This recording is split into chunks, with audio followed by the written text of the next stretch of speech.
All right. It's cracking. Ladies and gentlemen, thanks for joining the Military History Chronicles after a pretty exciting football Sunday. Oh, yeah. Man, a lot of stuff going on out there today with the Packers destroying the Dallas Cowboys. And then you got that close game between the Detroit Lions and the Los Angeles Rams. Wow.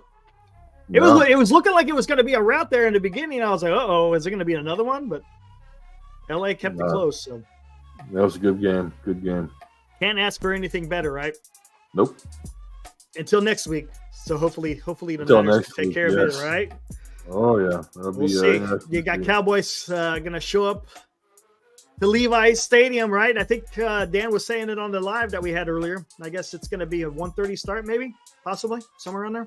Yeah, somewhere around there. It'd be fun to see. We'll see what happens. There'll be more to come, I'm sure, on all the scheduling and everything.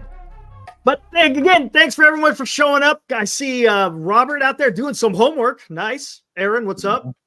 MF, Eric L. Appreciate you guys showing up. I'm surprised you got this many. I didn't know it was going to be that many today. I mean, the football's all over and everything, but we'll see how it goes. Before we get into today's topic, which is good old Karl von Clausewitz, military theorist. Of war. His epic book on war, which was actually published after his death. His wife actually had to publish his work. He's one of a many military theorists out there. I mean, you also got kind of his peer. You had Henri Jean-Mani. Mm-hmm. He served with Napoleon. Clausewitz fought against Napoleon. You also got guys out there like Dennis Mahan. Liddell Hart, JFC Fuller. You got a bunch of military theorists out there. You know, you got military theorists and you got military historians. I mean, historians are basically, you're just covering what you're doing the historiography of, whatever interests you as far as military history. But military theorists, they actually put out ideas in how to, conduct war. Right. One based solely in fact, the other a little bit on conjecture plus fact. You got your kind of your land war guys, your naval guy, your air power guy. I mean, there's a whole bunch out there, which is fantastic. But I absolutely love listening or reading about Clausewitz. You could say that a lot of that, as a matter of fact, it's taught in West Point. I think it started getting taught in West Point after the Civil War. It wasn't during the Civil War. Is more Homani or Homini, however you want to say it. I was going to bring this to your attention. I don't know if you guys. So in the Army, we have the Warriors Leader course and the Advanced Leaders course for NCOs, and Karl von Clausewitz is one of our readings. Exactly. Yeah, that's what's taught now. Exactly. Yep. Homini used to be the guy. They still, I think, still teach it in like a what do you call it? Not Air War College. No, it's like a continuation for the Army guys. Gosh, I can't remember what it's called, but yeah. Oh yeah, I know you're talking about. Let's see. Can he play short? Can he play short? That's pretty good. I like that. That's pretty good. Okay. But before we get into that, we'll just touch on a little bit of what's going on. Couple of things. First off, did you see a couple of Navy SEALs lost at sea? So they were boarding a ship that was on its way to Yemen by Iran, and from Iran to Yemen with a bunch of weapons on board. And correct. Unfortunately, the SEAL team lost a couple of guys in the sea. And 8-foot swells, supposedly. Yeah, so kind of a similar scenario as what they had in Panama when they jumped into Panama back in the day. They had the big swells out, and they lost the whole SEAL team because of that. And it's a sad thing, man. It's just the one guy was actually like fell overboard. A second guy dove in to try to help. Dove in to go save his friend because that's what the protocol is. Exactly. You don't leave a man behind if you can. Yeah. So he went in there to try to save him, but they're both missing. I don't know if that's going to turn out well or not. I think we're going into the third day or something like that. So, yeah. And if I'm not mistaken, I think there's a lot of sharks in that water. If I'm not mistaken. Right there off Somalia. Yeah, exactly. There's a lot of them. So hope for the best, but we'll see what happens. Unfortunately, that's what happens when you're in this type of work. Oh yeah, it doesn't matter how well trained you are. Mistakes happen, accidents happen, and you're not immune to it. Exactly, absolutely. Even if you're the most elite fighting force out there, it can happen. Here, let me. And the next big thing, the USS Theodore Roosevelt carrier group has left San Diego. Why do you say they left San Diego? Well, actually, they left early. Yeah. Let me get into this. And there was, of course, another strike. Another attempted strike by a missile from the Houthis. It was shot down. Imagine that. Let's see. Oh, yeah, let's get into this. Here we go. We responded again over the weekend, too. We also nailed them. And we're doing a lot of unilateral attacks against the Houthis, not associated with the quote-unquote alliance. But, yeah, here, let's just get into this real quick. Mm-hmm. Comes to defender additional information regarding the surprise deployment in a thread by Ian Ellis. Let's see what this is going. It says U.S. quietly deploys. It's not really quiet anymore. Third carrier strike group to the West Pacific Theater. There's a couple of reasons why it's going out that way. Let's see. Where's it at? Oh, come on. Am I not going to show it? That's pretty badass picture. Yeah, I like that. That's pretty damn cool. Yeah. There we go. Let's see. Is this going to actually take me to the damn? Is it going to take me to the? It's not taking me to the link. It's a damn. Oh, come on, man. Is this the? No. Wait, is this it? Another picture. Oh, I know what I got to do. I see what I got to do. I think. Is it over here? How can you quietly deploy that? Exactly. Yeah, there's no quietly deploying. Not anymore. Okay, let's see. Oh, there's a bunch of stuff over here off to the right. I wonder how long it'll take them to get there. Okay, it says aircraft carrier USS Theodore Roosevelt got underway Thursday to follow the USS Carl Vinson and joined the Reagan carrier group, the USS Ronald Reagan. Did not announce the start of the deployment before the carrier's departure. Defense official confirmed. U.S. specifically has an irregular in announcing deployments from the West Coast since 2018. Actually, you know what? There's a better defender guy. He really gets into this. Hold on 1 second. Where is he at? He gets into it a little bit better right here. There we go. Let me zoom it in. U.S. Navy appears to have ordered the surge deployment of the USS Theodore Roosevelt and the remainder of the carrier strike group who departed from Naval Base San Diego on Friday heading towards the Western Pacific. Roosevelt was expected to deploy within the next few months to replace the USS Carl Vinson. But it seems this has come much earlier than expected without any kind of announcement or press release from the Navy. This deployment is likely linked to the rising tensions in the Middle East following strikes against the Houthis in Yemen, as well as near Taiwan, where the pro-independence vice president had recently won the presidential election, causing anger within the Chinese government. That's another thing. Touch on just a tad. It's possible the Roosevelt and or another carrier may be moving towards the Middle East, with the USS Gerald Ford recently departing from the Eastern Med without a replacement after being underway for over 8 months, leaving only the Dwight D. Eisenhower in the CENTCOM area of operations, and the USS Baton landing craft was supposed to be replaced soon by the USS Boxer, another landing, so they'll get replaced, but has now been delayed by 2 months. Interesting. According to U.S. Navy officials, there has been a significant issue with the replacement of ships which are currently deployed, caused by the ongoing war in the Middle East, undermanning and maintenance problems. So there you go. Interesting. Oh, damn, I didn't even share that. Oh, my bad. Okay, so that's what's going on right now. We also deployed more troops to Iraq and Syria. They're sending an aircraft carrier out early, which is interesting. A few months from what it sounds like. And I kind of wonder what was going to happen with that, with the I guess you could say wanting to align with Chinese president in Taiwan. That's not going to make the Chinese happy. Nope. I'm sure that they're going to do up to their shenanigans. So the United States is sending another carrier group. Interesting. And it's going to the Western Pacific. It didn't say it was going to the Middle East. It said it's going to the Western Pacific. So I don't know what's going to happen. They said there's already 2 carrier groups out there. I think the Vincent and the Reagan. Right. So exactly. maybe what happens is maybe they send one of those to the Middle East, and then the Roosevelt comes and replaces that one. That winds up, because since it's closer to the area of operations, doesn't have to go all the way, circumnavigate the damn entire globe.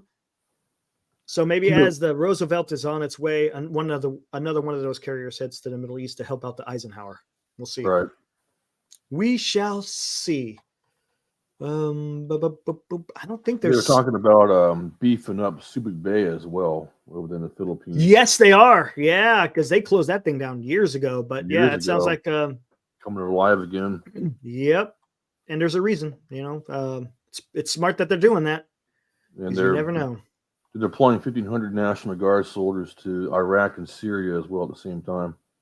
Yeah. And today, Turkey bombed Syria oil fields. So interesting. I know they were attacking the Kurdish forces in the north, but interesting. So a lot of things happening.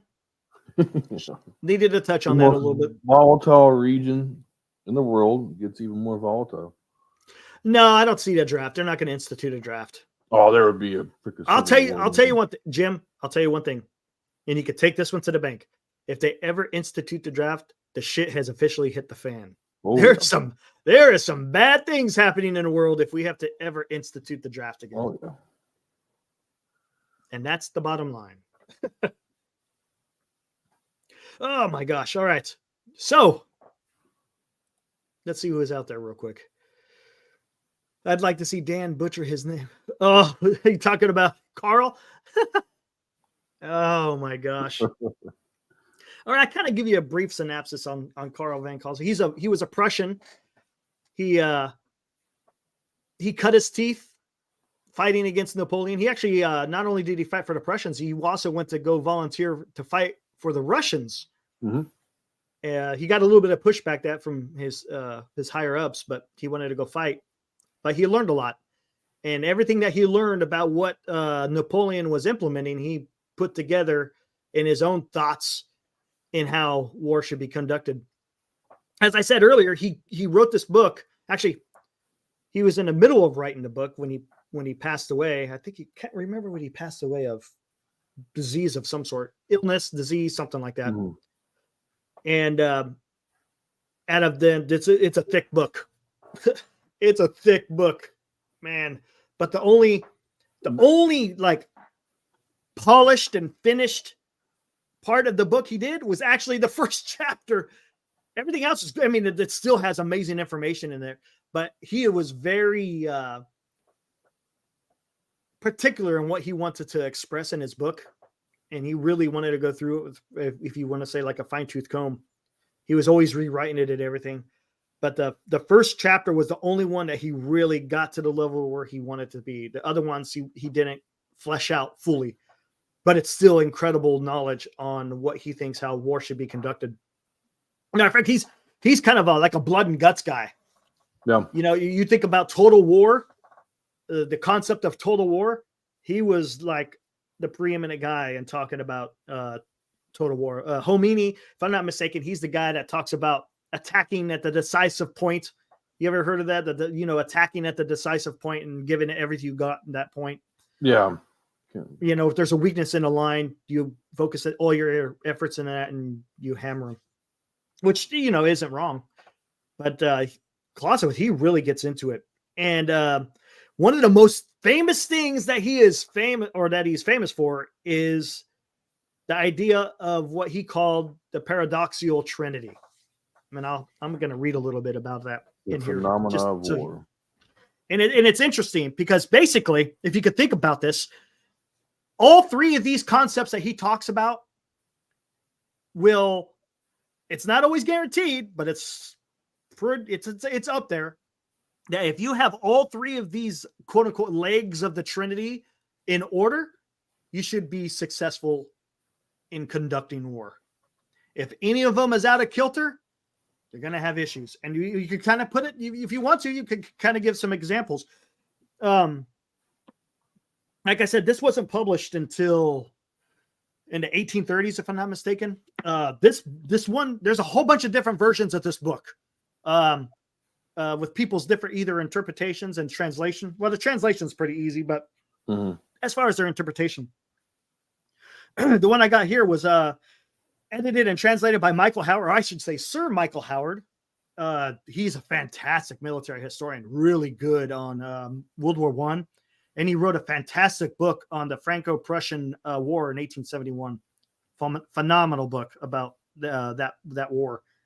And Peter Paret, I didn't read, I know a little bit about him, but I got to do a little bit more reading about him. But if I'm not mistaken, he's a pretty good historian as well. But as far as this is concerned, a matter of fact, this comes from chapter 1. As a matter of fact, at the very end of the chapter, he writes this. Let's see, where do I want to go? Okay, here we go. He says, war is more than a true chameleon that slightly adapts its characteristics to the given case. You got to bear with me because the translation and the way he writes, it's sometimes it could be a little bit difficult to grasp. As a total phenomenon, its dominant tendencies always makes war a paradoxical trinity composed of primordial violence, hatred, and enmity. Okay, those aren't the three legs. I'll get into the three legs here in a minute. Which are to be regarded as a blind natural force of the play of chance. Oh, that's another thing that he writes amazing about chance. And the probability within which the creative spirit is free to roam. And he really gets into leadership, of course. And of its element, of its subordinates, as an instrument of policy, which makes it subject to reason alone. Here we go. The first of these three aspects mainly concerns the people. Okay, that's the first leg of the Trinity. What's the people? It's just like us. It's the citizenry of a nation. All right. The passion of the nation. The people. Okay. The second, the commander and his army. Okay.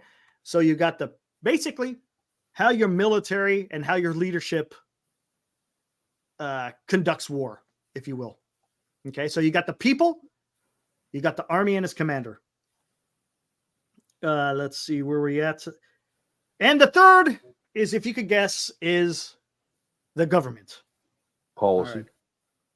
Yes. The passions that are to be kindled in war must already be inherent in the people. Did you understand that? The passions that are to be kindled in war must already be inherent in the people. Okay. That's the first leg. Well, we already talked about it. People's the first leg. Right. I wonder if I want to get into this now, or let me finish this. Okay? Yeah, go ahead. The scope of which the play of courage and talent will enjoy in the realm of probability and chance depends on the particular character of the commander and the army. Okay. So now we're getting we've already talked about the three. Now we're getting a little bit deeper in what these mean. And the last one, which is the least explained, if you could say, but the political aims are the business of government alone. Okay.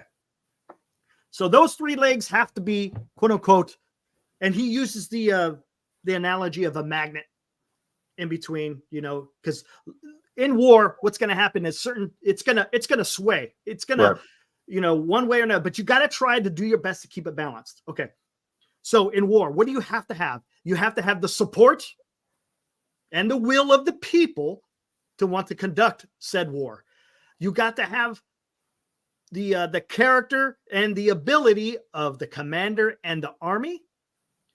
And the policy of the government has to be in line with the other two as well. I mean, you have to have clear policy in what you're trying to achieve with war. Now, let's put some examples. You can't. I'm not. You kind of. Yeah, you could say that. Even though it was written, because you could put this to pretty much any war. Even though if it was written, after certain wars, the Civil War. Okay. Right. You had the will of the people. You had a policy. What's up, Benji? And you had the army and the commander. Well, you always, and there you go. Whoa. You always didn't have the commanders. You always didn't have the commanders, and that's where there was adversity there, and there wasn't no victories for the Union. Specifically, I'm talking about the Union. Once they got that fixed, and he got his man Grant, things started getting in order, and that's huge. That is huge.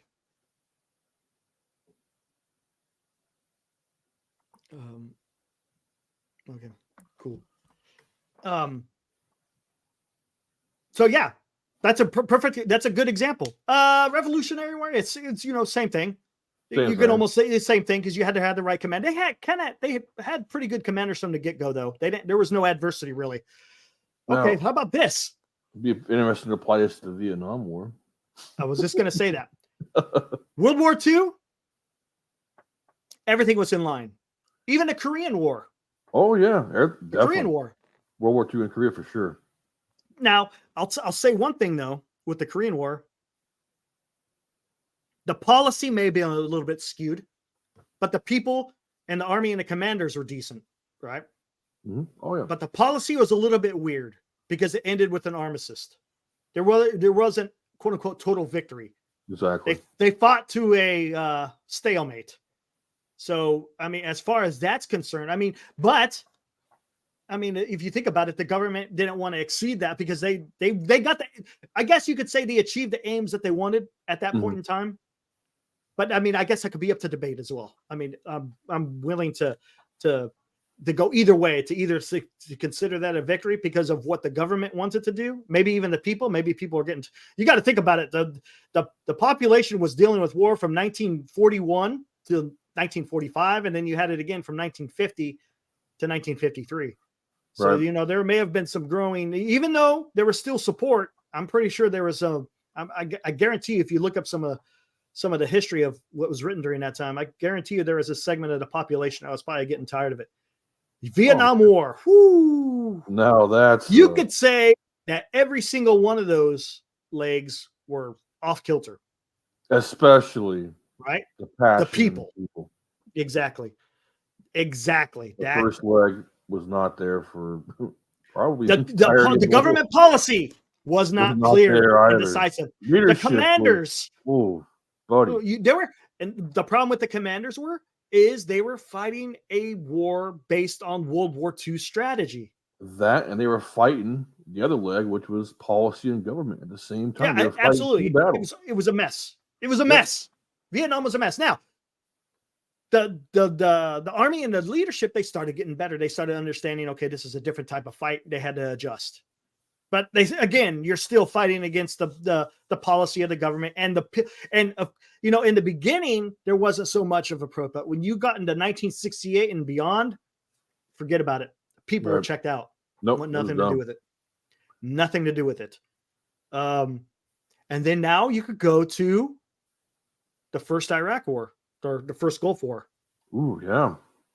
And it came back the other way. You had the will of the people. You had a clear goal. As a matter of fact, the coalition was incredible for that specific war. And the army and the commanders are fantastic. They learned their lessons from Vietnam. Yep. All right. So you could see how that paradoxical Trinity works in how war is. And this is what's amazing about Karl von Clausewitz. He figured that out. He understood that when you're choosing the path of war, and which is another famous thing. What is war? It's nothing but a continuation of the political process. That's another famous quote that you'll hear a lot. If you've ever heard about that, that comes from Karl von Clausewitz. War is nothing more than another means of a political process. When all else fails, war. But again, he prefaces it with that, you got to make sure that you're in tune, that Trinity is in place. Because if any of that is off, you have a high propensity to not succeed. So I just kind of wanted to get that out there today.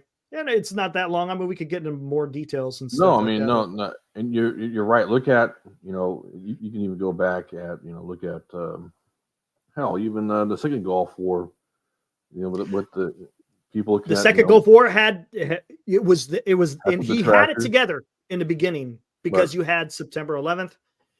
Okay. Oh, here, let's go this way because it kind of, it wound up getting a blur there. When we were attacking Afghanistan, huge support from the people. 100%. We had all the legs there. All the legs were in place. That triangle was there. The very beginning of the second Iraq War, I would say that it was all there.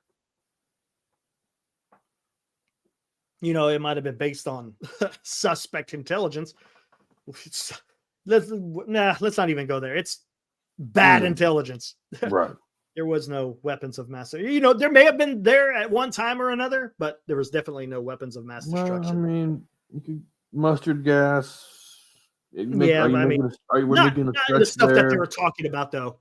Right. There wasn't no damn nukes. There was no nukes.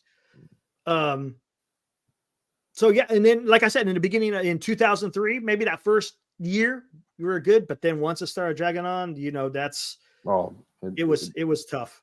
And it was a little bit different than Vietnam because it wasn't necessarily because in Vietnam they were blaming everybody, even the guys who were fighting the fight. Oh, that's the worst. They were getting shit on big time.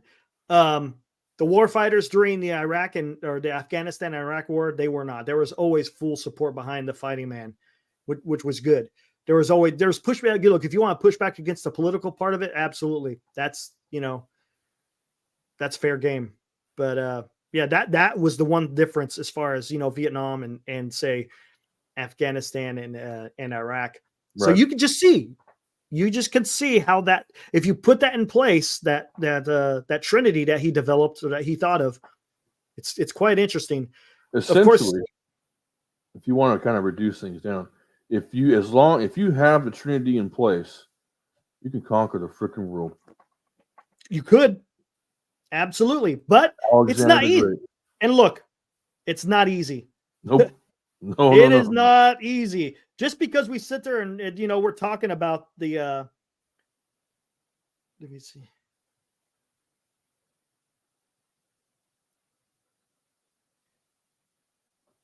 All right, cool. All right, let me see something just real quick. You good? Ooh, that's a good question, Benji. What did he say? He's asking whether or not if Vietnam was a failure. I don't think so. It was my personal opinion was it was a strategic diplomatic victory. Vietnam became more of an ally to us, and they became an ally to China. So I think we won that one. Oh yeah, let me see. Where did he say that? Let me see. Where was it at? You said Benji asked a question? Yeah. Which one was it? Oh, the failure. Oh, okay. There was. Okay, I wouldn't say the war was a failure, but there were failures within the war. Does that make sense? Failures within the war. We were slow to adapt to many things, like you mentioned early on. I mean, we were trying to fight the World War II tactics, and we ended up getting our asses. We did, and here's another thing that we miscalculated too: the South Vietnamese government was corrupt as hell. Oh, yes, they were corrupt as hell, and supporting that specific government was wrong. What's his name? Not Dinh Bien Phu. That's the name. Oh, no, yeah. What the hell was his name? I'll have to look it up. The guy was a freaking tyrant. He was a tyrant. And you know what? Honestly, you know what? Oh, my God. Dong Van Minh. Yes, Minh. Or Minh, however. The guy, okay. You could even get religion involved in this because he was a huge Catholic. Yeah, he was. And he was against all against the Buddhists. He hated them. Religion, which is what's the Buddhists hated him. Yep. I mean, it was bad. It was bad. I mean, it's just backing that government was the wrong thing to do. Benji, that was our first time really of dealing with. Well, I mean, you could talk about Revolutionary War and you know what? Yeah, you could exactly guerrilla warfare. You got to be careful with that. Yeah, you got to be careful because how do I? It's not like the Americans have never dealt with guerrilla war, but the problem is at that time and during Vietnam, we had just got done finishing World War II and the Korean War, and there was a certain template that we had in place. Right? You had very distinctive front lines, and you fought on those front lines. Whereas in Vietnam, the front line was all around you because that's where they were. And here's another thing that well, we could get more into this, even though we're talking about the Trinity, the tactics that were used. They didn't once Americans went in and wiped out the VC or the whether it was the Viet Cong or the NVA, the North Vietnamese Army. Once we beat them on the battlefield, we left. We didn't hold the ground. Right. We went in, we fought them, and then we pulled back. And then what would happen? They come right back in and infiltrate. I mean, that was just, it was, I'll have to say it, we were outsmarted. They had a totally different, and Ho Chi Minh, dude, the guy knew how to lead. He knew how to lead. Sitting over here in my ottoman is what's called the Blue Book with Army Doctrine. That's where we learned our Army doctrine that day was in Vietnam. Shoot, move, and communicate. And Giap, that was another, that general was, he was an ass kicker. He was an ass kicker. He knew how to fight. He knew how to fight. Yeah, he did.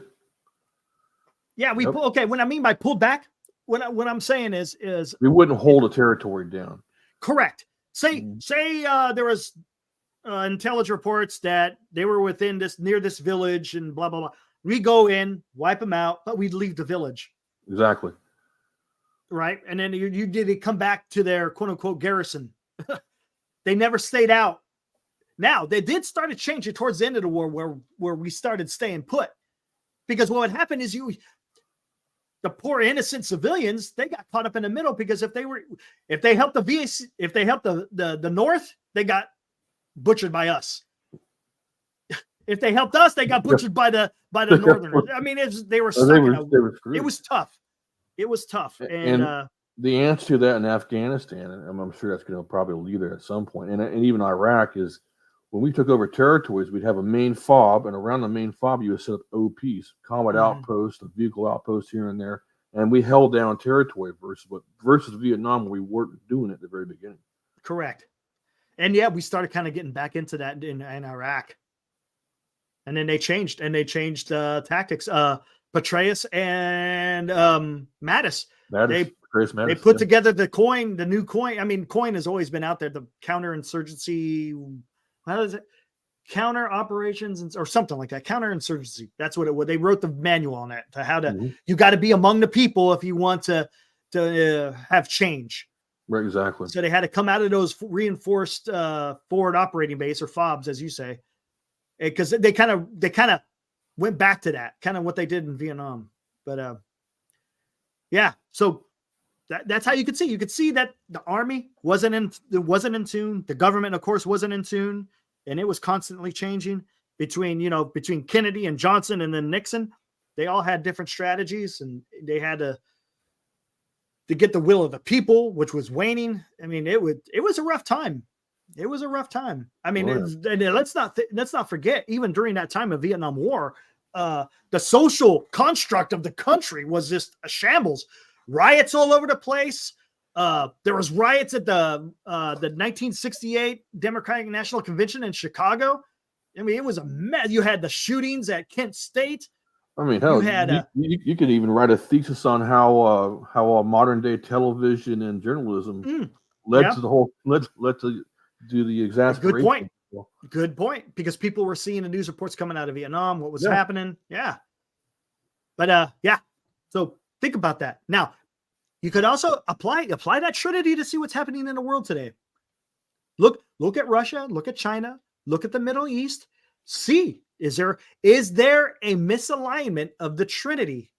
that would either A, create, a situation where they can succeed, or B, it doesn't look too good. Just take a gander. You could kind of put it together. It's not guaranteed, but it's a pretty good foundation to see what's going on out there. It's a good weather gauge. No, it is absolutely. Yep. And right now, well, I mean, you could almost make an argument that we don't. Super obsessed. He wants us to go at 11:35. Ain't going on 11:35. Not tonight. That's PK, isn't it? I think so. That's PK. Yeah. He's the artist formerly known as. Yeah. The artist formerly known as PK. Sorry, we lost tonight, PK. I didn't pray hard enough for the beam.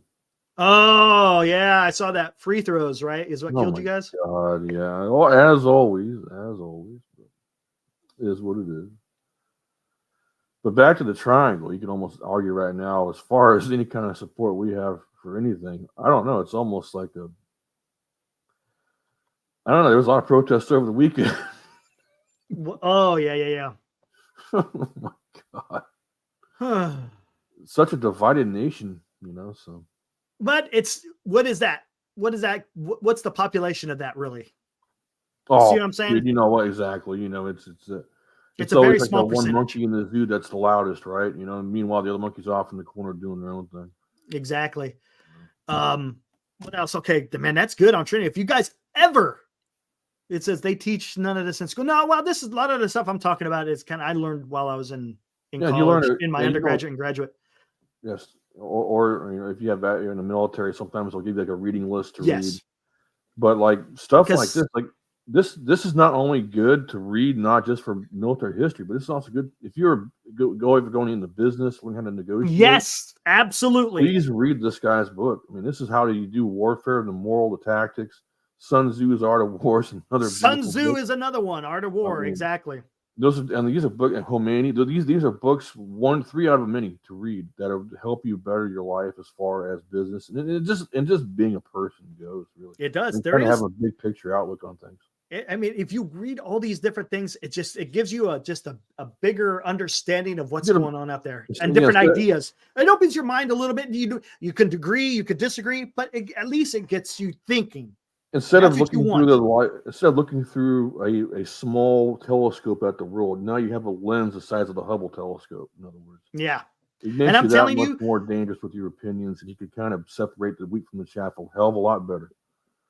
And one thing I love about, and it depends, I guess, on the school you go to, but I went to Southern New Hampshire University, and they're fantastic. The instructors are great, but the curriculum is perfect because in my undergraduate, you still had to take, your science and your English and this and that. But when you get into your focus of what you are, whether it's history, military history, oh my gosh, those courses were great. And then when I got into my graduate courses, oh my God, don't get me wrong. The writing was intense, but I loved it. And I'll tell you why I loved it. There's a difference. It's different when you're writing, 20-page, 20-page projects, when it's something that you enjoy, when you're researching stuff that you actually like, rather than being, oh man, I don't like this subject, but I got to do a paper on it. It's totally different. It's totally different. Oh, I agree, man. So if that, I'll give you guys that advice too. Whatever interests you, I mean, go for it. Why not? Why not? If military history is for it, continue it. If it doesn't, well, find something else. I used to think it was funny. I'm going to cut you off, but I used to think it was funny when I was, in my late 20s. I would go and think to myself, I wish I was a student again.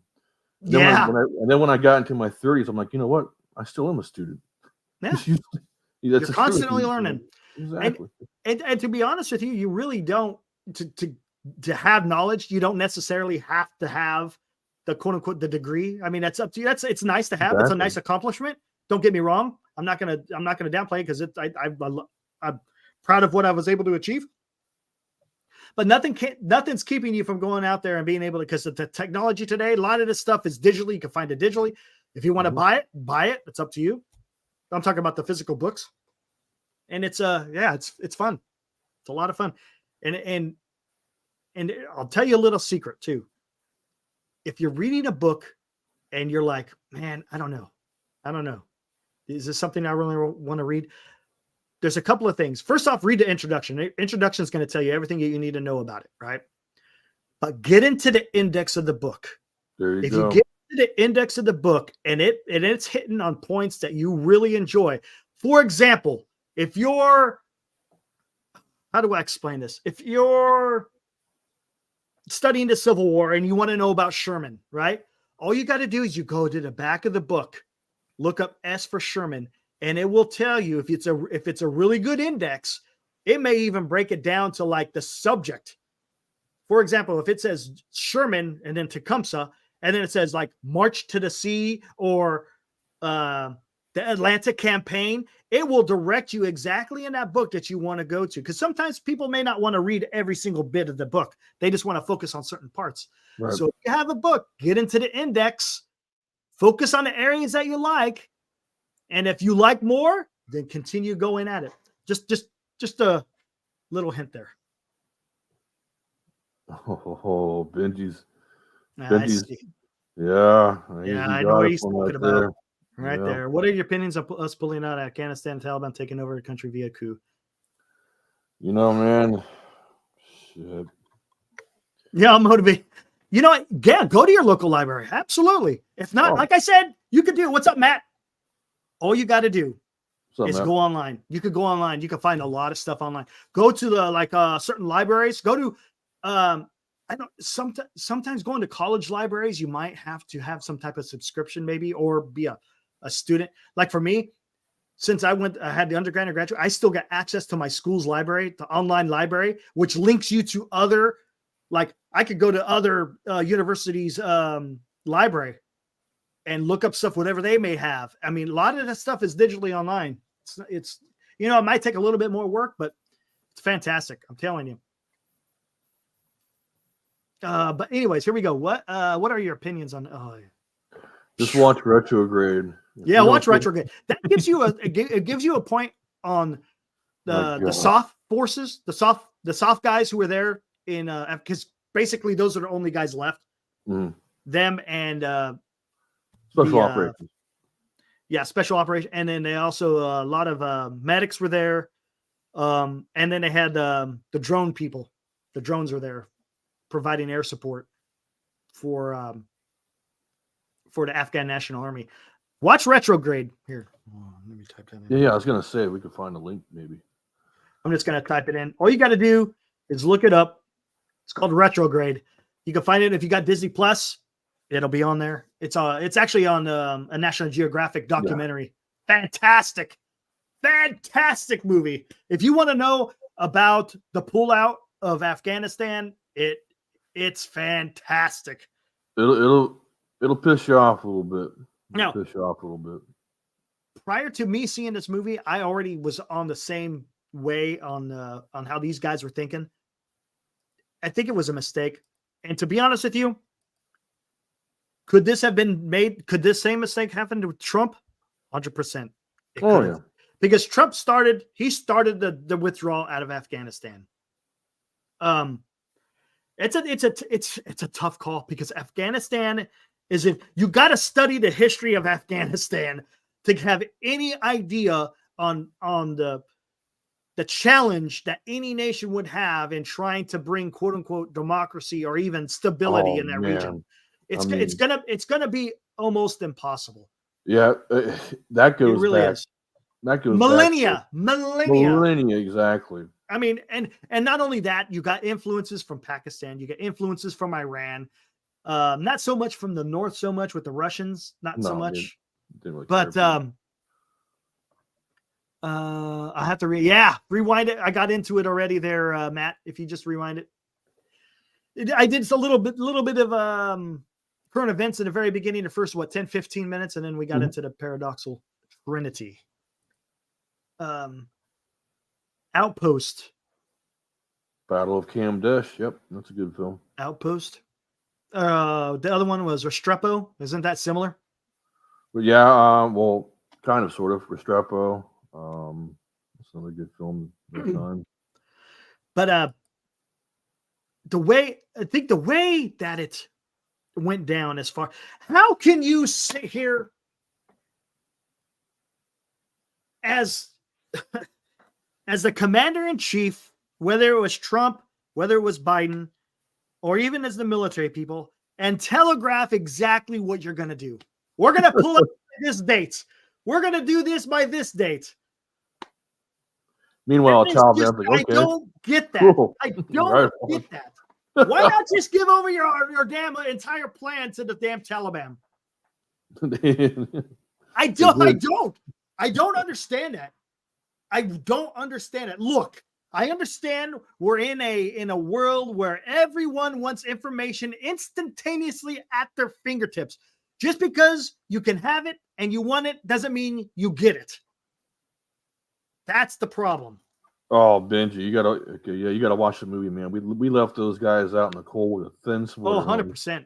100%. Oh my God. And the worst part about it, Benji, is that general who wanted to lead his nation. Yeah, Sadat. Was so passionate.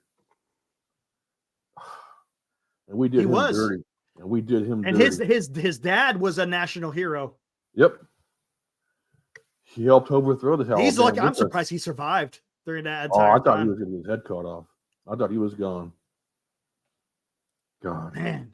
But I don't know how you do that. I don't understand. Just like with the Yemeni attack. It's like, why are you telling you people what's about to unfold? I don't get it. It just doesn't make any sense. Give them time to prepare for that stuff. Let it happen. It's. I don't want to. It comes to make you think: is somebody leaking this crap, or is this all by design? Because if it's by design, somebody's a real freaking moron. There is the Afghans have to take responsibility because they had many years to try to develop their army into a professional army. Right?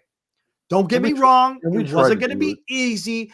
The thing that it was going to take was a couple of decades worth of being able to change their mindset socially and culturally, because there is a certain way of life that they have, and trying to get that to jive with serving as a whole unit as an army can be difficult. And then, meanwhile, on the home front over here, you have people going, "Why are we still there? Why are we still there? Why? Because so it doesn't get taken over again." And here's the thing, guys. Where do you think 9/11 was planned? Right there in Afghanistan. Okay. Think about this, guys. We went in there. We routed out the Taliban. We killed the terrorists. We tried to build their country up. We pull out, and the Taliban are right back in control again. The Taliban, after thousands of American lives are sacrificed in trying to bring to justice the people who brought terror to our country, trying to establish that country to get it to function on its own 2 feet. All that sacrifice has, and to an extent, by doing that, you're protecting America from bad actors being able to plot the same thing the things that they did in September 11th. Right. Now you have just created a situation to where that very same thing can happen. It's hard. Look, I'm not saying that it's going to be easy. Just like when I talked about the paradoxical Trinity, it's not easy. It's not like you just snap your fingers and the people are in tune with what you want to do. It takes a lot of coaxing. Perfect example: Franklin Delano Roosevelt. He had to do a hell of a job to get the United States from an isolationist point of view to wanting to go to war, because we were strong. America has always had a predisposition of being isolationist. Isolationist, yeah. And you got to get the juices flowing, if you will, for the American public to want to fight, which is good. That's honorable. That's moral, right? But it took some work of FDR to get the American people to support. Because if he didn't have the support of the American people, there's no way he could have done what he did during World War II. Absolutely nothing. Ooh, man, there's some good questions in the chat right now. Goodness gracious, I know. That's some really good ones. Golly. Okay, Matthew. Eric and Will, do you think it's possible democracy and term limits inherently might have some disadvantage of a country like China and Russia, who basically have dictators? What I mean is, Our voters are very fickle. We put in a leader and then elect another leader who does everything the previous leader did. We go back and forth. Let's say, okay. Oh, that's a good Woo! one. You're biting off a big one, Matt. No, and Matt, you're a little bit right there as far as accomplishing the long-term goals goes. But that's what makes this country special compared to any other country in the world. Okay. The people will vote the direction that the United States should take. Okay. When you have people like Putin and Xi, they don't care about the people. All they care about are the people who are going to keep them in power and themselves. So you gotta kind of put it in perspective there. You cannot, while having one person in charge for a long time, could a lot of things get accomplished? Absolutely. Is it going to be best for the public and the people and the citizenry? Nope. It's not. It might be best for what you think it may be, but the voters and the people have to decide what that direction is. By doing that, by electing your elected representatives. I mean, and that's the thing. When you vote, you got it. Voting for your city council is just as important as voting for the president of the United States. It absolutely is. So you got to kind of keep that. And is it efficient? Is it an efficient government? No. Democracy is hard. Having a democracy, specifically a Republican democracy, is not easy. It's hard. That's why you got that. I mean, that's why you got to have a citizenry that is knowledgeable, that understand what's happening, and then, making, quote unquote, an informed vote. There you go. Not based on what your most favorite TikToker or YouTuber or whoever you want to call it, content creator. Those aren't the people. Yeah, do you want to get some information from them? Yeah, that's fine. Go for it. But be your own person. Have your own mind. If it agrees with a certain direction, that's fine. That's great. But just be careful. Just do a little bit of homework. It doesn't take much, especially today. I mean, you could get on your damn phone and have all that information at your fingertips, literally. I don't know. It's like one side of it's got patriotism out of force versus us. And that's something that has been going on since the damn formation of this damn country. Yeah. Talking based on campaign promises, usually don't have. Yeah, it's true. Well, maybe they shouldn't make campaign promises then. I don't know. I don't know what the right answer, because there's so much influence. I mean, that's just part of it. You just have to have a strong leader. And if you have a strong leader, and what I mean by that, that's encompassing a whole bunch of different characteristics. When I mean strong, I just don't mean, a big old dude coming in and, my way or the highway. That's not how it is. You got to be able to compromise. You got to be able to have a moral compass. You have to. If you don't have a moral compass, then what's the point? There really is. I mean, there are, there's plus and minuses to all these things. Monarchical rule versus dictatorship. Well, you can make a point that dictatorship and monarchical rule are the same thing, but Matthew brings up a point. He says, I think the biggest problem in our country today, too many voters are uninformed. 100%, man. And it's culture. But you know what's even more scary than that, Matt? You're saying there's too many voters who are uninformed. The problem is you're lucky if you get 35% turnout from eligible voters. So the voters who are going out to vote is only a small percentage of the total population. And those are the people who are uninformed and doing majority of the vote. So, I mean, that's scary, right? That's scary. People got to get out there. It doesn't take long to vote. It really doesn't. Go out to your polling place. It takes what? Maybe, well, if it's a long line, it may take a little bit longer, but man, this is your constitutional right. I mean, you want to talk, look, you can't sit here and tell me if you're a big pro-gun guy and you keep talking about the Second Amendment, well, guess what? Use the First Amendment and go stand in line and freaking vote. So don't preach to me about something, but you don't go do the rest. You know well, I'm not going to vote because they don't count anyways. Oh, okay. Well, there goes your Second Amendment then. Yeah. There it goes. Bye. Yeah, exactly. Now, don't get me wrong. Yeah. I mean, you're in a certain state. Yeah. It leans a certain direction, but don't 100%. let that stop you from going out there and vote. Because But like I here's the said, thing. the local stuff, when you vote for the local stuff, that helps you get to the level of when you get to the Amen. presidential. Yes. Yep. Amen. It may not account for the governorship, but hey, local level for sure. It definitely counts. Exactly. Woo. Man. We got. Oh, I like a crab sandwich. Got another good one too. Installing democracy in Afghanistan. When installing democracy, have just leave the door open for Taliban. Yeah, could. Definitely could. That's the risk you take with democracy, though. That's what. But that's the risk you take. Well, it's like the people in Gaza had a democracy, and they chose to vote in Hamas. Whether or not that was their choice or not, who the hell knows? And that's okay. And that's a whole nother issue too. That's just throwing that out there. You're right. And what is the integrity of their quote unquote elections? Who knows? It's scary. I mean, I don't know if you saw a clip of Taiwan when they voted. It's pretty interesting. They hold up the ballot in the air and they read it, and then someone verifies it, and then they check it. I mean, it's kind of a interesting process. Remember in Iraq after Saddam Hussein went down, they were purple thumb, the thumbs, the thumbs, and then sometimes they would get shot. Or the index finger, yeah, it's all purple. Yeah, because they use the ink to make their mark. It's interesting. Yeah, you got to be careful with that stuff.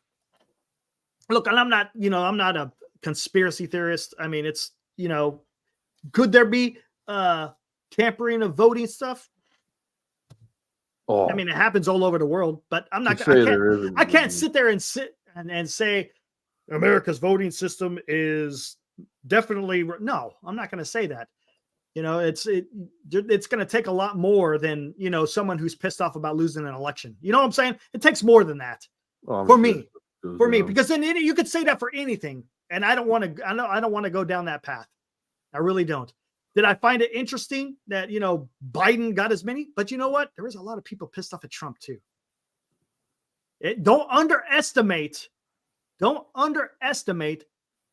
that the hate that a public may have after a certain person, because they may not like, for example, Biden, but they hate Trump. And guess who they're going to vote for? Biden. So I think a lot of that happened in 2020. 100%. And that's what you have to deal with. You just got to have candidates out there that are what people want.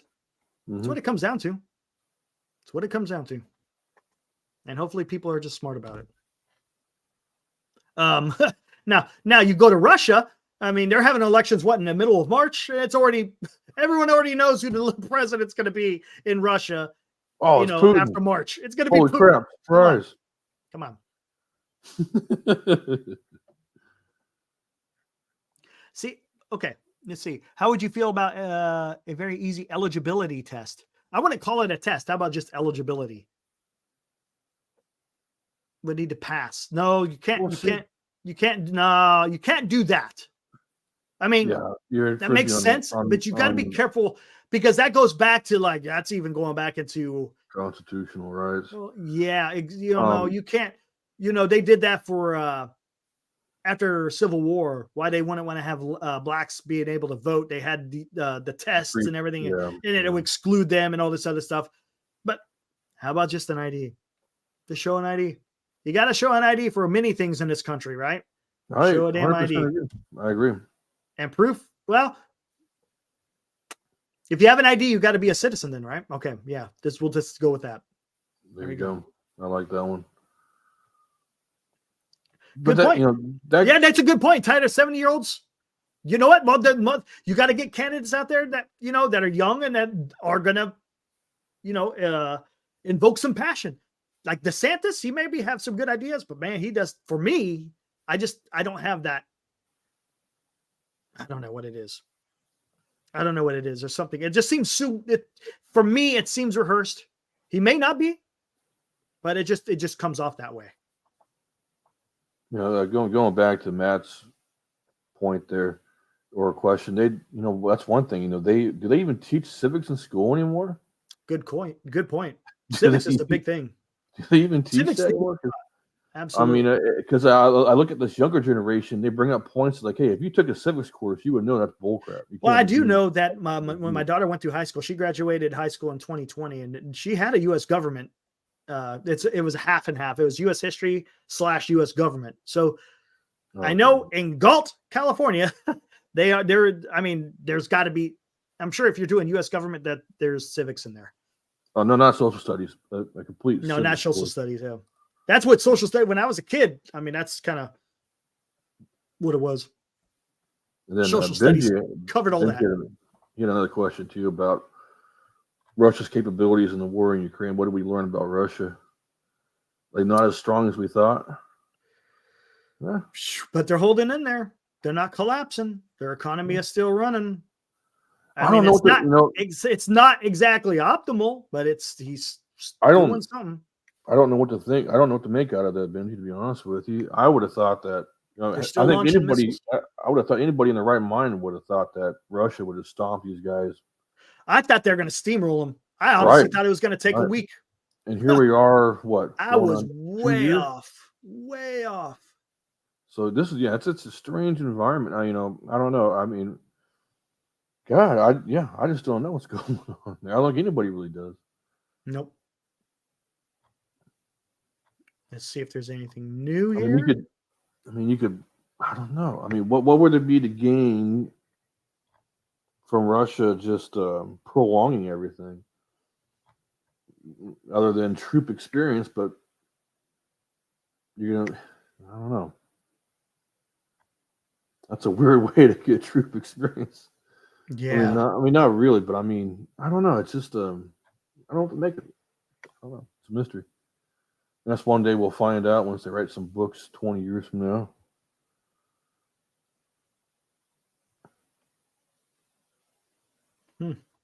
Interesting. All right. No, I agree. Let's see, ballot harvesting. Yeah, I don't know about that either. I don't dig that ballot harvesting stuff either. For me, I would say you got to go to you got absentee. That's been around forever. Mm-hmm. But what is the security of that? I mean, I don't know. No, that's a mystery too. Then where does it go from there after you put it in the mail? Does it get there? Who knows? Yeah, maybe, Benji. I don't know. That's just it just seems strange.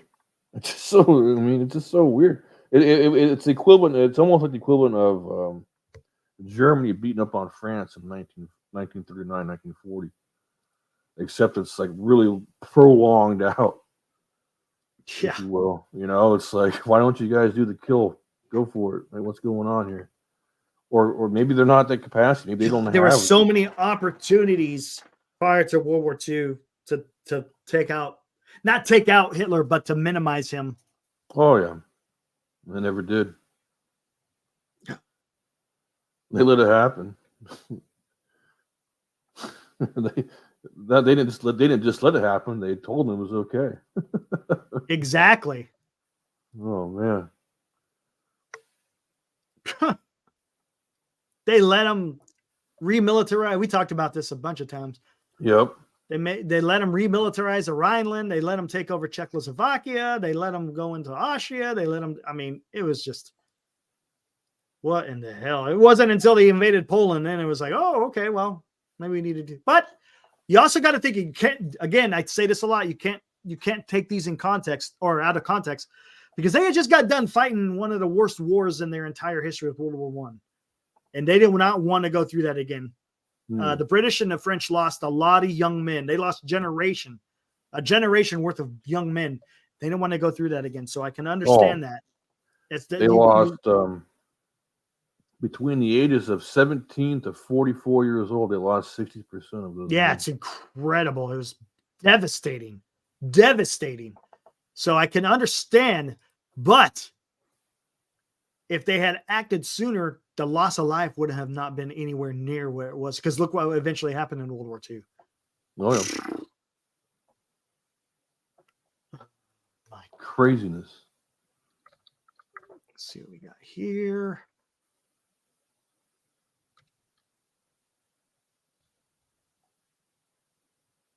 Oh, that's right. Well, that's what they do over there in Russia. They send all the minorities, if you will. They've been wiping their butt with the Dagestanis and the Chechens for a long time. Let's see. Hold on. They've also been at war with them too. One second. Where you guys? I think. Oh, yeah. Well, see, that's the thing. Russia was ever expanding. It's like they could never they could never be protected, because what they did is they swaddled up land to protect Russia. But that thirst for more and more was never quenched. So yeah, it's crazy how they treated their minorities of the communities that they swallowed up. Did you hear about this? The Germans, they found this little attack plan the Russians had to attack Germany or something weird like that. What? I didn't hear about that. Yeah. It was on let me grab my phone here. I got it on the phone. I meant to send it to you, but I totally forgot. Got wrapped up in the Cowboys getting their butts kicked, man. That's funny. Okay, I'm trying to get a good. Oh, the Caucasus and Middle East, man. For a while, the Southeast was going off too, Southeast Asia, because you had Al Qaeda in the Philippines. Yep. Indonesia. And there was a lot of Muslims in Philippines. Absolutely. It was pretty intense. As a matter of fact, I think some of our special forces were involved in some of that, if I'm not mistaken. I think. Ooh, that's interesting. That's, you know what, man? I think someone might be replaced by Newsom. I think I think I froze up. All right. Oh, what else Xfinity has. Yeah, the Caucasus has always been a hotbed. Yeah, Chechnya, all that. Woo. Here it is. Even Ukraine has always been a kind of thorn in Russia's side.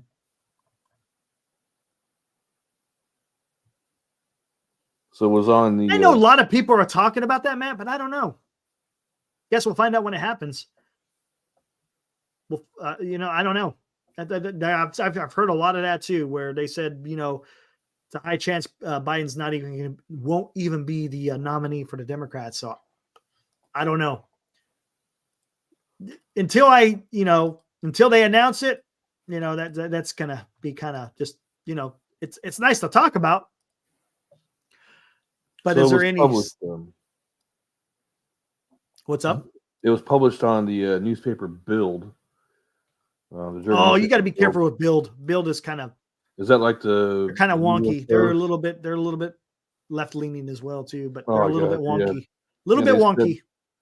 They said they're preparing for an attack against Russia. We're going to be deploying tens of thousands of German Bundeswehr soldiers. I know why the hell would Russia attack the German the German Secretary of Defense, their version of it, Defense Minister, I think they call him. He is adamant about building up the military for Germany and countering the Russian threat. Yeah, Russia's. I don't know. I don't see that happening. To attack Germany would be a nail in their coffin. James, I know you're a Dodger fan, but if you're against Newsom, you're on the same with me, brother. You're okay. Oh, man. The only good thing about Newsom was Anchor Steam, and that went out of business. Oh, yeah. How did Anchor Steam go out of business? How does beer? Man. How does beer go out of? And it's it's not like it's a Budweiser or anything. It's a niche beer, but how do you? Whatever. That's cool. You can play Anchor Steam with Newcastle. It tastes about the same. And I mean, you never know. Nothing surprises me anymore, to be honest with you, Matt. I mean, that's a possibility that happens. You go through all the primaries, and next thing you know, whoop. Yeah, my health can't let me continue. To be honest with you, though, I don't know. Who's going to be the person that's going to come in and magically win the election. I mean, that's not like you just can insert anyone in there and say that's automatically, they're going to vote Democrat. I mean, it's not as easy as doing that. I don't see Newsom, and the reason why I don't see Newsom because I don't think the way he governs is going to play in majority of America. I just don't see it. I think he's even a little too freaky for his own party. I can see it's kind of out there. I can see Michelle Obama. I don't know. I don't see it. I don't see it. And the reason why is like, what exactly, other than being the wife of a former president, what gives you back to uninformed voters to be right? That just, to me, that tells me they're playing on the emotions of the voters rather than policy. 100%. That's what they do. That's all they need to do. I don't see that. Same thing with Oprah. Oprah would be the same thing. It's like, why would anyone do it? Because of popularity? That's not how you vote for the president. I want someone with substance, right? Vote. Leadership and substance. What's wrong with that? No, we don't come from the TikTok generations. Yeah, exactly. You know what I'm saying? I mean, it's nuts. Ah. Yeah. I could see literally some YouTuber actually getting a nomination because, people love watching. Yeah, I could see Mr. Beast all of a sudden as the damn. Oh, yeah. Right? Oh, my. You can see that. I mean, no.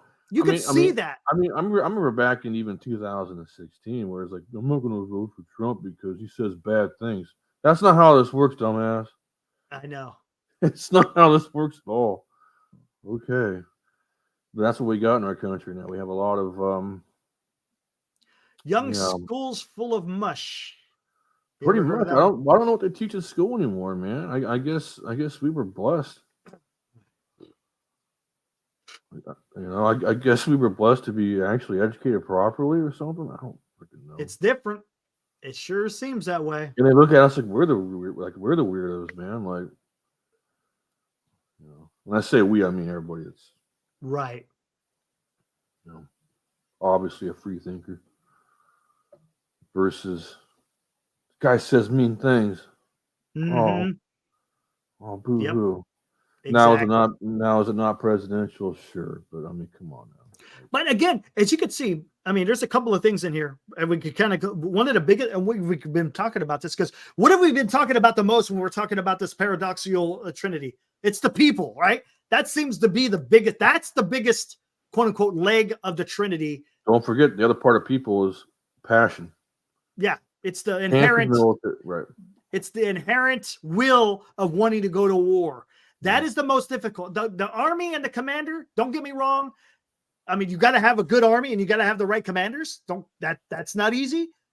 Having the right governmental policy, that's not easy. But having that, being able to convince the people and how easily it can switch. I mean, that's difficult. That's tough to navigate. That's why war is not an easy task to undertake. It requires a lot of things. A lot of things. Oh, damn. Sorry about you, old man, James. What's up? My grandfather passed away from dementia, 10, 15 years ago now. Yeah, that's rough. Yeah, it's not a pretty sight when you see it. Yeah, Biden's definitely suffering, just being old. That's what it is. Yeah, he's an old man. Just an old goober. Yep, you're right.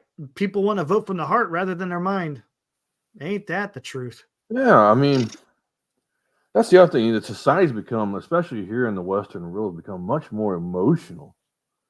Yes. Why don't you stop and think before you just react like a damn alligator to something? That's the problem. There's a lot of knee-jerk reaction out there. A lot of knee-jerk reaction. Just come on. Yeah, and it's also too soft. I mean, if I would make some constructive, being in the corporate world where I'm at, I have to be very careful of what I say. Yeah, you do. Especially as a boss of employees. Otherwise, I end up getting sued. It's like, all I'm trying to do is help you, help yourself, and be a better employee. Meanwhile, I mean, I got to toe some weird line it's almost impossible. It's almost impossible. Exactly. In fact, in a lot of ways, it really is. And I agree with you, Benji. People who play that card all the time, they are the biggest ones, because you and I don't think about that at all. You, I, Romo, we don't think about that at all. It doesn't even cross our minds. But to them, it's on their mind 24/7, man. Jeez. It's a damn disease. It really is, man. I don't get that.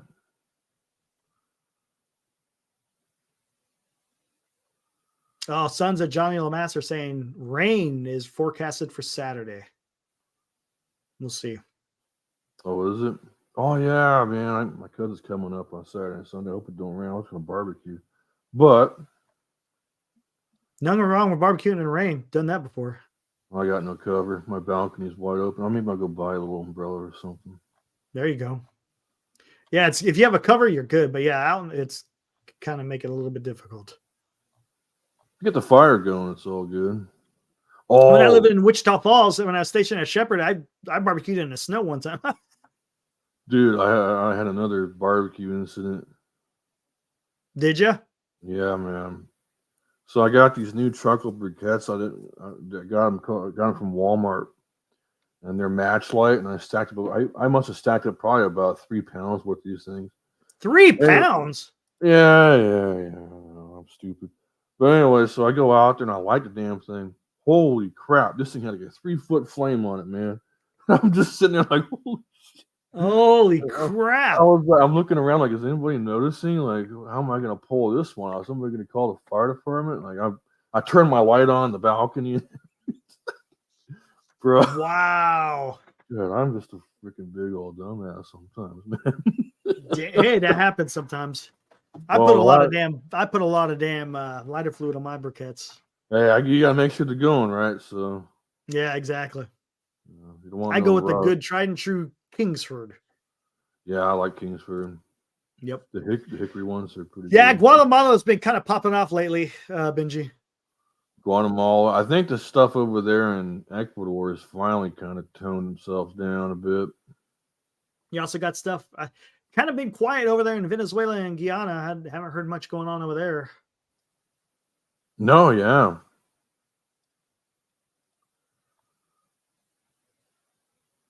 Yeah, so I don't want to. I used to. So part of our rotation when we went through LPN school in the Army, I had to go. I worked in the dementia ward for how many months did I work in dementia? I want to say 1 or 2. I did a rotation there, and I rotated to psych. No. I rotated to oncology. But yeah, I worked 2 months in the VA nursing home in the dementia ward.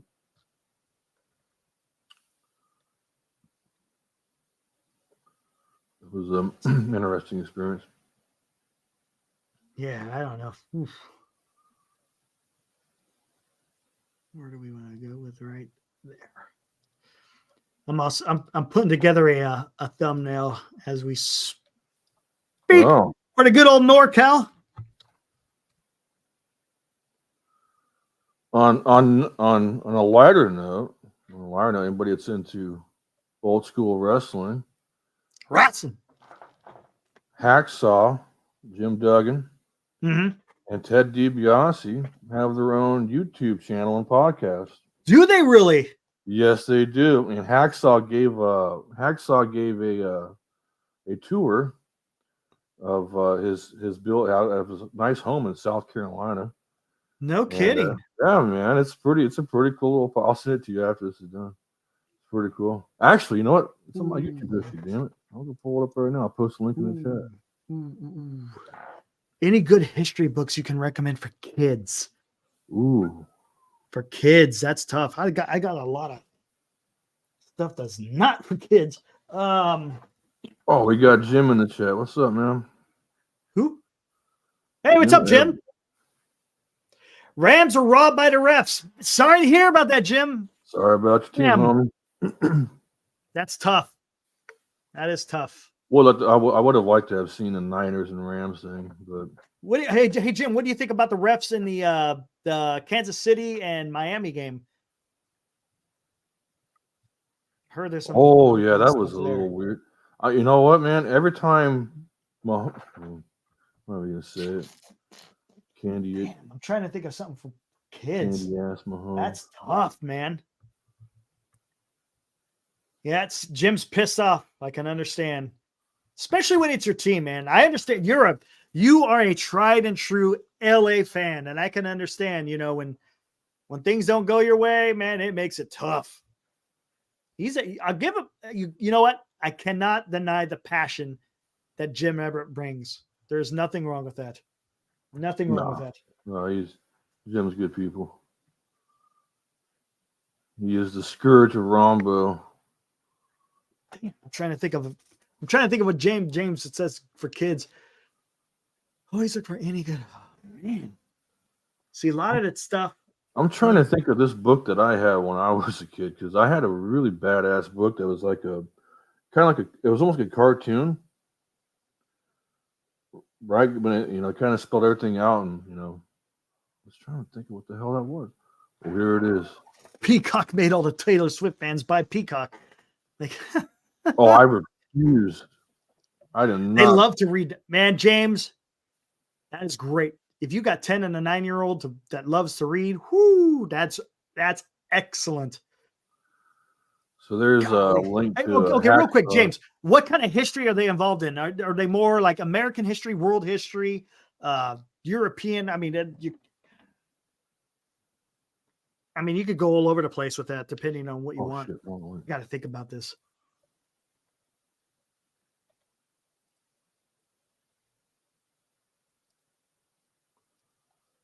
Okay, here it is. Forgot. There it is. So here's Hacksaw and Ted DiBiase's YouTube channel. Everybody's got a pod. That's funny. Wow. Yeah, it's pretty cool, man. Tough guy. Remember that Hacksaw Jim Gunn when he carried that 2x4? 2x4. Oh, he has it still. Guy. He brings out. If you watch the video, he's got a 2x4. American history. Okay. Ooh. Goodness, that might be too much for them, though. Let me look. Let me take a gander, dude. You might look at Britannica. Britannica might have some good stuff for kids. That's a lot of encyclopedic.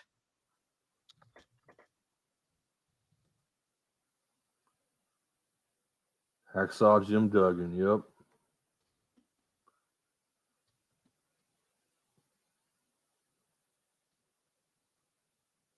Yep, I agree, Jim. Him and I actually like Mankind too. Mankind was pretty cool. Mr. Sacco.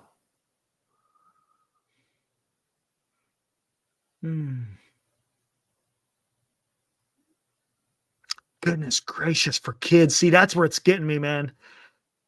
Ooh, what's this?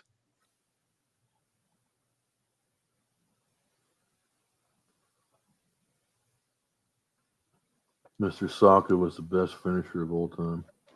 Boom,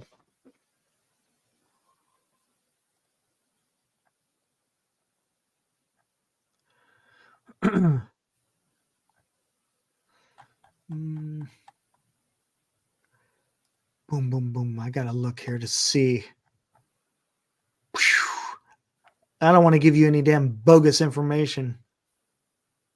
Because sometimes people put books out there that are just like, what?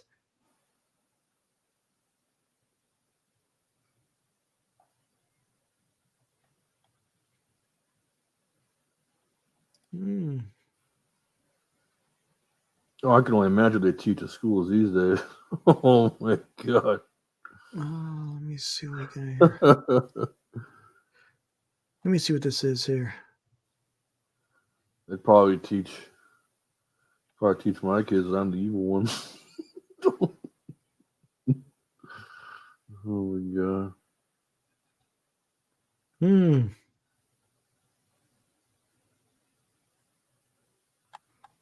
What is this? Let me see who these people are. I think maybe try some of this. This might be good. Oh, I agree with you, crab sandwich. Because at that age, you might want to try this. Here. take a gander. James, take a gander at this and see. Hopefully, it's got some decent stuff there. There you go, James. That should be something good in there.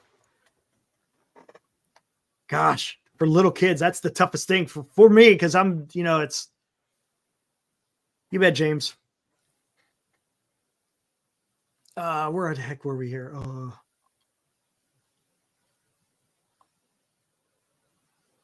My fave is Macho Man and Eddie Guerrero. You know who I always liked?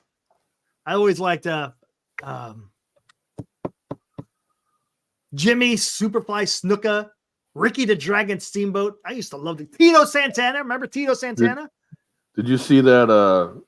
Did you see the Booker T thing I posted in our little group chat? No, I didn't see it. Where did you do? Oh man, that was good.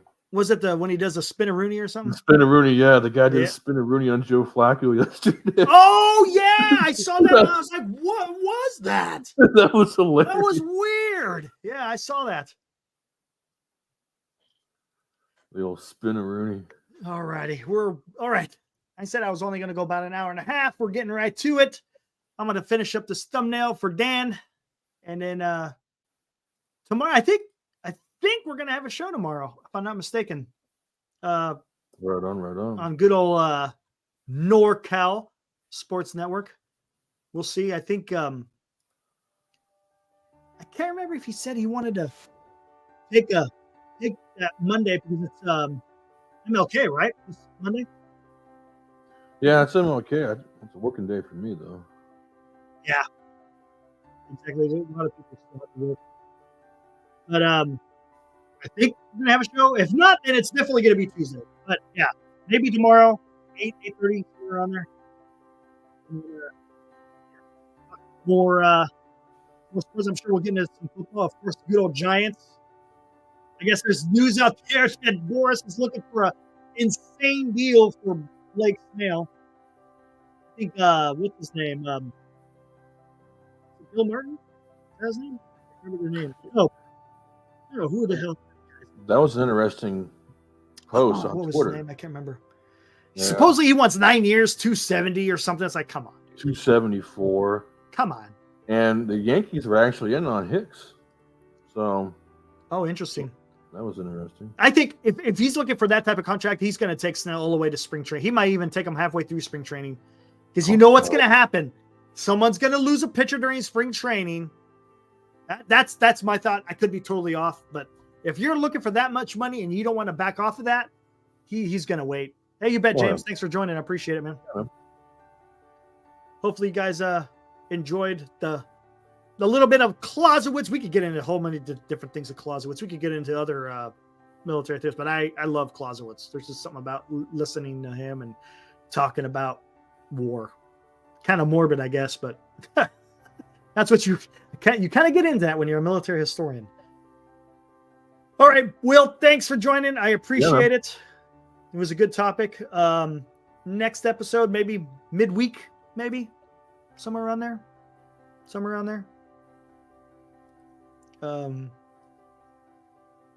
Don't know if it will be a specific topic like today or if it will be more of a general. We'll see it. When things going on in the world, we'd like to pop on here and talk about it. So we'll see what's up. Maybe middle of the week, somewhere around there. And probably what is today? Sunday, maybe Wednesday or Thursday, somewhere around there. All right, guys. Again, thanks for joining on this Sunday evening after football. More football tomorrow. Another 2 games tomorrow, right? Buffalo Bills versus the Steelers and the Eagles versus the Bucks. What do you think? Real quick, what do you think wins tomorrow? Ooh, okay. I'm going to go Bills over Steelers and Bucks over Eagles. Oh, he's interesting. You're saying Bucks over Eagles. Okay. I'm going Bucks over Eagles. Might happen. Might happen. Thanks, Robert. Appreciate it. Eagles getting smashed. Ooh, there we go. Weather's still going to be a factor, right, in Buffalo? It's going to dump a lot of snow, so we'll see what happens. We'll see what happens. I mean, James, they got a good running back, so maybe it's going to be more of a. Oh, and then they got Leonard Fournette too, another great running back. So. Yeah. Oh yeah, there you go. Maybe they just punch him in the mouth. We'll see. All right, guys. Until the next one, we'll see you tomorrow night, maybe on good on NorCal Sports Network. If not, definitely on Tuesday. We'll see you then. Thanks again, Will. Later, dudes. See ya. Glad to be here.